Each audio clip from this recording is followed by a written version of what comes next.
நூல்கோலை எப்பொழுதும் போல் வதக்காமல் இப்படி டிஃப்ரெண்ட்டாக செய்தால் மிக அருமையாக இருக்கும். ஃப்ரெண்ட்ஸ், நாம் நூல்கோல் பொரியல் செய்வதற்கு பொடியாக நறுக்கி எடுத்து விடலாம். நூல்கோலை இந்த அளவு தோல் நீக்கிய பின் சதுர சதுரமாக நறுக்கி எடுத்து விடலாம்.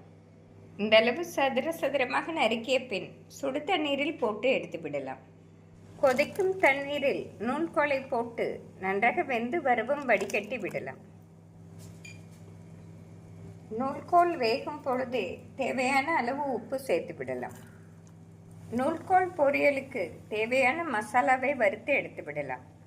3 ஸ்பூன் எண்ணெய் சேர்த்து விடலாம். எண்ணெய் சூடானதும் பட்டை, கிராம்பு சேர்த்து விடலாம். 1 ஸ்பூன் ஜீரகம் சேர்த்து விடலாம். அரை ஸ்பூன் சோம்பு சேர்த்து விடலாம். 2 காய்ந்த மிளகாய் சேர்த்து விடலாம். ஃப்ரெண்ட்ஸ், இவை நன்றாக பொரியவும் பொடியாக நறுக்கிய வெங்காயத்தை சேர்த்து விடலாம். ஒரு பெரிய வெங்காயத்தை பொடியாக நறுக்கி சேர்த்து விடலாம். வெங்காயம் 1 நிமிடம் வதங்கவும் பொடியாக நறுக்கிய தக்காளியை சேர்த்து விடலாம். வெங்காயம் இந்த அளவு வதங்கி வரவும் தக்காளியை சேர்த்து விடலாம். ஒரு பழுத்த தக்காளியை பொடியாக நறுக்கி சேர்த்து விடலாம். தக்காளி சேர்த்து நன்றாக வதக்க வேண்டும். ஃப்ரெண்ட்ஸ், நூல்கோல் நன்றாக வெந்து வந்துவிட்டது. நாம் வடிகட்டி எடுத்து விடலாம். நூல்கோலை கண்தட்டில் வடிகட்டி எடுத்து விடலாம். ஃப்ரெண்ட்ஸ், இந்த அளவு வெங்காயம், தக்காளி நன்றாக வதங்கி வருவோம் 1/4 கப் தேங்காய் பூ சேர்த்து விடலாம். தேங்காய் பூ சேர்த்து நன்றாக வதக்கிய பின் 1/4 ஸ்பூன் மிளகு சேர்த்து விடலாம். இந்த அளவு தேங்காய் பூ நன்றாக வதங்கவும் மிளகு சேர்த்து ஒரு முறை மிக்ஸ் செய்து ஒரு கைப்பிடி மல்லி இலை சேர்த்து அடுப்பிலிருந்து இறக்கி விடலாம். நன்றாக ஆறவும் மிக்சியில் அரைத்து எடுத்து விடலாம். ஃப்ரெண்ட்ஸ், நூல்கோல் இந்த அளவு சாஃப்டாக வெந்து வந்தால்தான் பொரியலுக்கு அருமையாக இருக்கும். மசாலாவை இந்த அளவு நன்றாக அரைத்து எடுத்து விடலாம். நூல்கோலை வதக்குவதற்கு கடாயில் தேவையான அளவு எண்ணெய் ஊற்றி விடலாம்.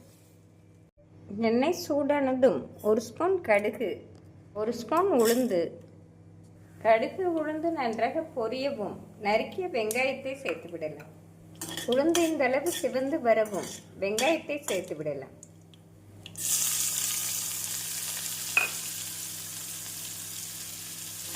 வெங்காயம் 1 நிமிடம் வதங்கவும் 1 ஸ்பூன் இஞ்சி பூண்டு விழுது சேர்த்து விடலாம். இஞ்சி பூண்டு விழுது சேர்த்து விடலாம். இஞ்சி பூண்டு விழுது சேர்த்து நன்றாக வதக்க வேண்டும். வெங்காயம், இஞ்சி பூண்டு விழுது இந்த அளவு வதங்கவும் அரைத்த மசாலாவை சேர்த்து விடலாம்.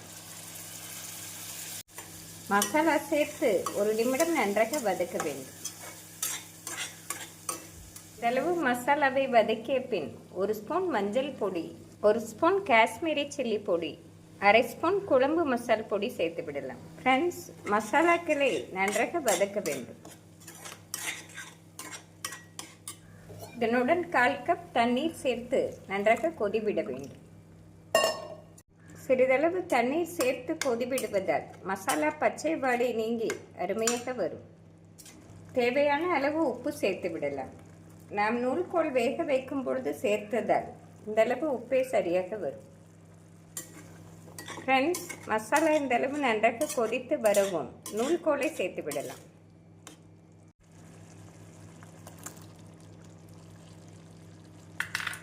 நூல்கோல் சேர்த்து ஒரு முறை நன்றாக மிக்ஸ் செய்து மூடி போட்டு மீடியம் ஃப்ளேமில் 5 நிமிடம் வைத்து விடலாம். ஃப்ரெண்ட்ஸ், மசாலா இந்த அளவு கொதித்து வரவும் மூடி போட்டு மீடியம் ஃப்ளேமில் 5 நிமிடம் வைத்து விடலாம். எண்ணெய் பிரிந்து அருமையாக ரெடியாகிவிடும்.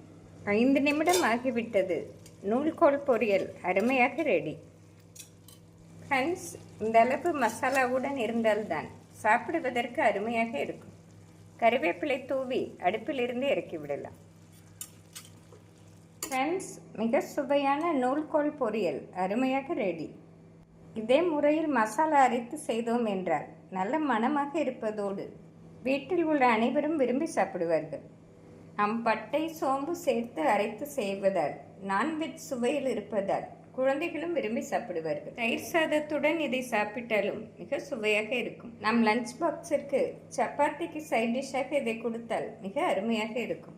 ஃப்ரெண்ட்ஸ், மிக எளிமையாக செய்யக்கூடிய இந்த சுவையான நூல்கோல் பொரியலை செய்து பார்த்து எப்படி இருக்கிறது என்று கூறுங்கள். Thank you friends.